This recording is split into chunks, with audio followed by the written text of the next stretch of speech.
दरदाम को नहीं गृह में सरगरम आलोचना विधानसभा मुलतवी प्रस्ताव आलोचना बेले सरकार को घेरिले विरोधी। सरकार गठन को 1.5 मास पूरीनी हेले दरदाम आकाश छुआ होइछि। गरीब और मध्यवित्त प्रमुख खाद्य आलू डाली टमाटो पियाज को छुई हेउनि बोली कहिसंती। सरकार को टार्गेट करिसंती बीजेडी विधायक निरंजन पुजारी। वर्तमान आलू 18 टंका और पियाज 30 टंका रही बोली गृह में मंत्री कहूथिबा बेले तांको तथ्य और वास्तवता संपूर्ण भिन्न बोली कहिसंती निरंजन पुजारी। सरकार उत्तर प्रदेश रु आलू आनिले दरदाम नियंत्रण हेबो बोली कहिसंती विधायक निरंजन पुजारी। हातरू भोट काली लिभिनी सबुआडे जीएसटी लागू हो गलानी जेउथिपाई दर 2 गुणा हो जाइछि।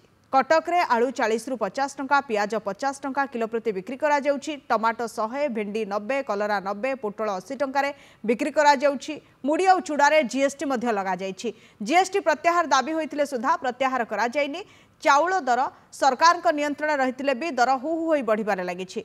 चाउल किलो 50 टंका धान रे एमएसपी 3100 टंका हेले चाउल दर 70 टंका हेबो। मुद्रास्फीति हार बढ़िबारे लागिछि। मुद्रास्फीति हार 6.4% रहिछि। मुंड पिछा आय कम रहिछि तेनु दर नियंत्रण करिबा केंद्र और राज्य सरकारकर दायित्व। दर बढ़िबा उपरे सरकारकर नियंत्रण नाही कहिबा दुर्भाग्यजनक बोली कहिसंती निरंजन पुजारी। सेहीपरि बीजेडी विधायक व्यमकेश राय कहिसंती पेट्रोल डीजेल दर कमु नाही। अंतर्जातीय मार्केट रे तैल दर कम रही तेणु राज्य सरकार पेट्रोल और डीजेल उपरू टैक्स कमाइबाकू दाबी करिसंती बीजेडी विधायक। सेपटे कांग्रेस विधायक दल नेता रामचंद्र काडाम कहिसंती सरकार दरदाम नियंत्रण पई पदक्षेप नियंतु। एथिपई कर्पस फंड गठन करी दरदाम नियंत्रण करंतु। मंत्री कहूथिबा दर बजार दर ठारू अलगा। गरीब लोक माने डाली किंबा नित्य व्यवहार्य जिनिस किनि पारु नाहंती। केंद्र और राज्य सरकार धनीक पई चिंता करुथिबा बेले गरीबंक पई चिंता करू नाहंती। केउ सरकार के उपरे दोष न देई एबर सरकार खसी जिबाकू चेष्टा न करंतु बोली कहिसंती कांग्रेस विधायक दल नेता रामचंद्र काडाम। दरदाम वृद्धि केवल ओडिशा सीमित नहीं, यार प्रभाव सबुठी मध्य पड़िछि। कलाबजारी और मुनाफाखोर व्यवसायी उपरे कार्यानुष्ठान पाई निर्देश रही बोली गृह में मुलतवी आलोचना बेले उत्तर रखिंट विभागीय मंत्री कृष्णचंद्र पात्र। राज्य में जो भाई भाव में दरदाम वृद्धि घटुची नित्य व्यवहार जिनसर तेल कथा कहतु डाली कथा कहतु चीनी कथा कहतु आलू कथा कहतु जो भाई भाव में खाउटी मैंने हंतसंत होती सरकार से कथा को मानिया को प्रस्तुत नुहते। सबु बेले कहते जे बीजेडी सरकार बेले सब बीजेडी सरकार बेले सब होता ये सरकार ताल कौन करेंगे।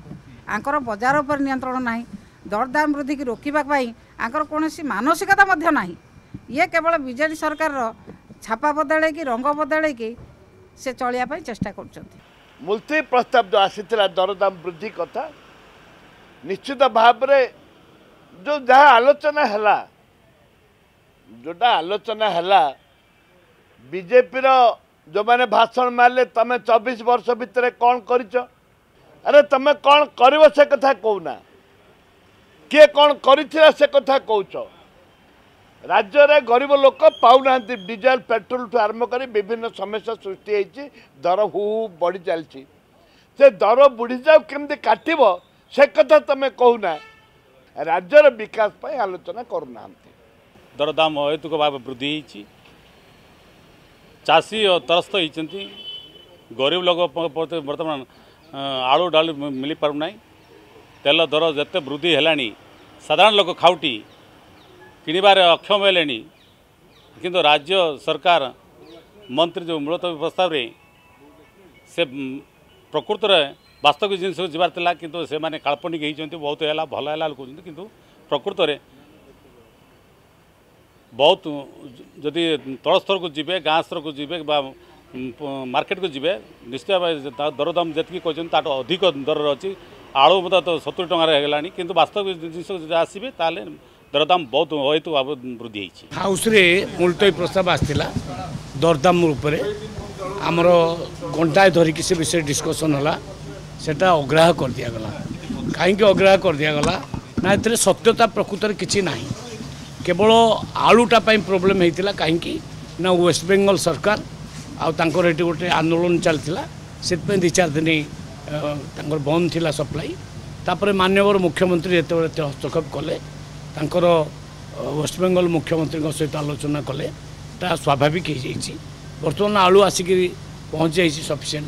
परिमाण एवं 30 भितर अपेक्षा रेट अच्छी कौटे 27 कौटे 28 ये टाइप रेट अच्छी 450 जगार काली चढ़ होती अनेक जगार फाइन भी होती जी इलिगाल काम कर आक्रमण हम तापर चढ़ हम कार्यानुष्ठान ग्रहण कर इलिगाल काम जमती होर्डिंग जमती मुनाफा करी अधिक मुनाफा रखा ये कले आम निश्चित भाव में एक्शन नब।